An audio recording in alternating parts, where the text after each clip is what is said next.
All right. Made a little progress today. Started on the southeast section here. And this is where I was going to do some log milling. But we're going to clear this clump out. There's a few stoneworks in there. And then effectively this whole section is where we have the addition already permitted for the southeast phase 3. And so that one is going to be effectively the planetarium section. And that's going to have a little bit of a congregational space for us all to chill. And basically, I think, if I recall, it's up to the stream here, the envelope, as it were. So I think if we come out from the house to about here, from the cabin, should give us enough space.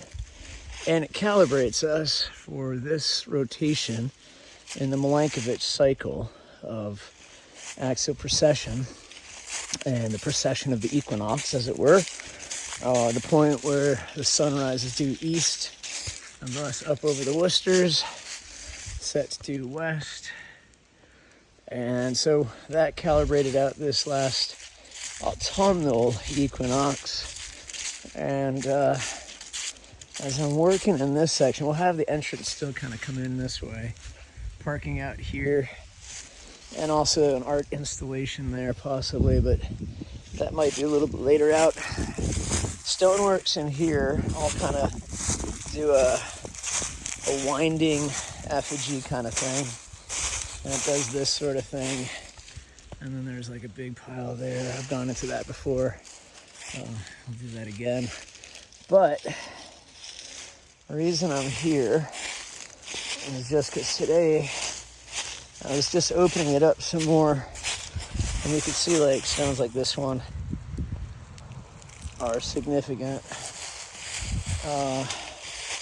I don't really want to move them. This is another one that I've done a video on the unmossing of it. But there's a piece there. It's covered in leaves, but all kinds of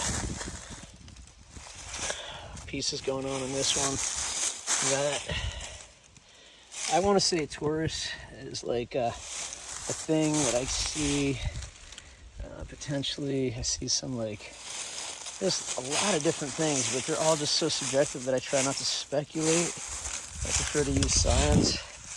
So if I do see something where I'm like, oh, that makes me think of this, I tend to try to like track it down first. So if it's Taurus, try to understand, does that relate to this in any way?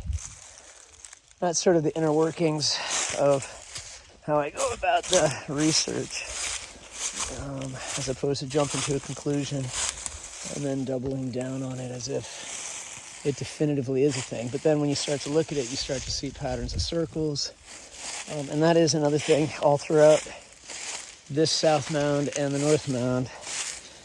You could look at it as like these interweaving effigies, or in some cases parabolas, and in other cases they all sort of interconnect with circles.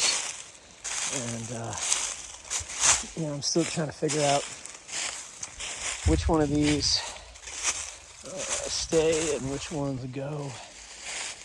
There's these up in here along, I always thought that was part of a rock wall, which it is, but it kind of did this curving down into here. The mound on the other side is there, which goes all the way up the Hunger Ravines to the winter solstice sunrise event. So my thinking on this one, this is just kind of another reveal today. It has sort of like an effigy of a snake head and a sequence, but is that just coincidence? A lot of the stones have smooth shapes, polygonal cuts, just things that are atypical to what you'd find. And, those all could be part of some other thing or nothing. Piece of quartz right there. So there's also this one here. And that forms kind of align with that one there. So, that's the kind of thing where once we get these trees all cut, we're going to be able to see which ones stay and which ones go.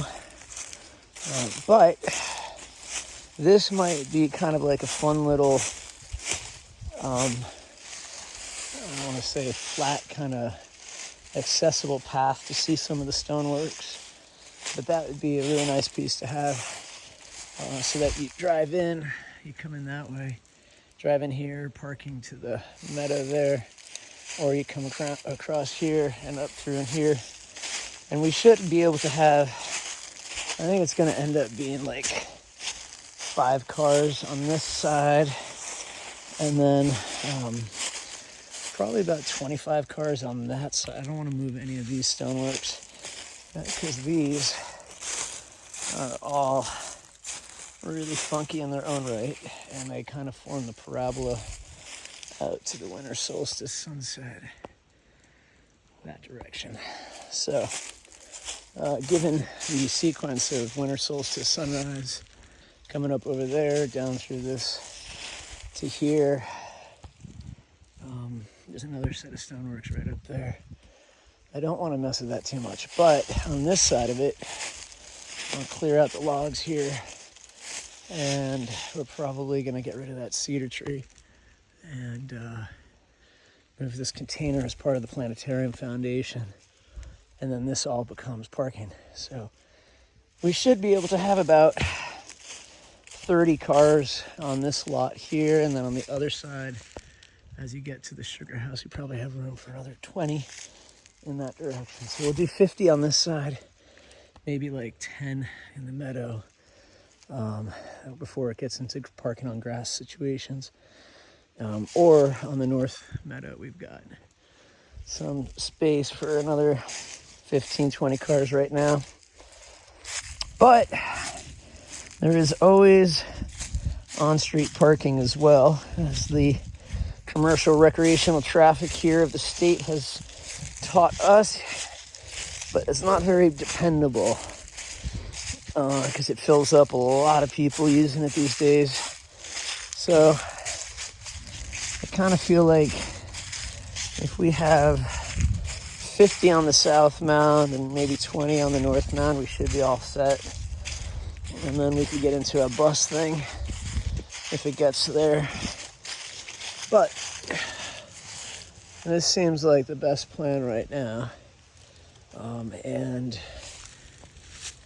I think keeping these stoneworks here forming it's kind of the backside of the stoneworks that we've been revealing on that side, I think would have come out in this direction in concentric circles that the house disrupted to some degree, and possibly cataclysmic flooding came down up and over and blew out a big portion of it at some point. I don't know.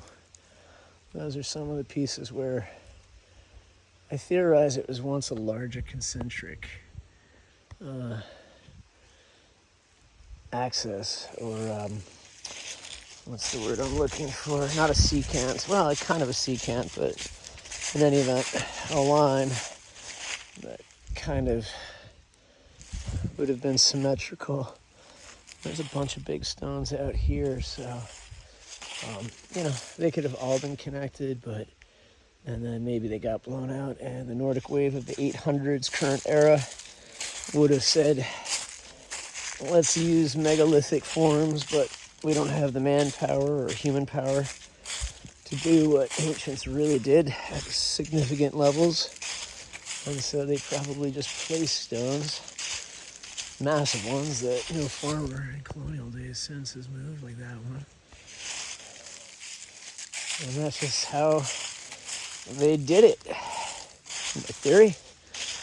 And all the maths and physics supports it. But I reached out to the state archaeologist again today. Kind of said, hey, snow is coming.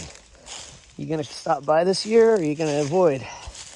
And I'm not trying to be rude. I just think that, if you're the state archaeologist and somebody's telling you they have proof that could help establish state recognition of the Odanak, people that were here long before colonial settlers, I think you owe it to, humanity to fucking show up and at least do the work.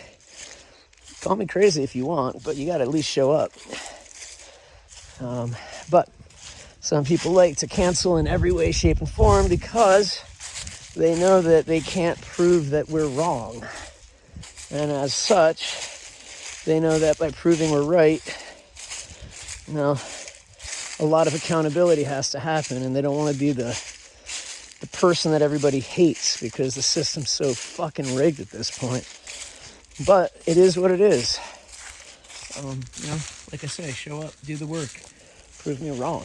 But, there's just too many people that want to make it about like, oh, he's arrogant.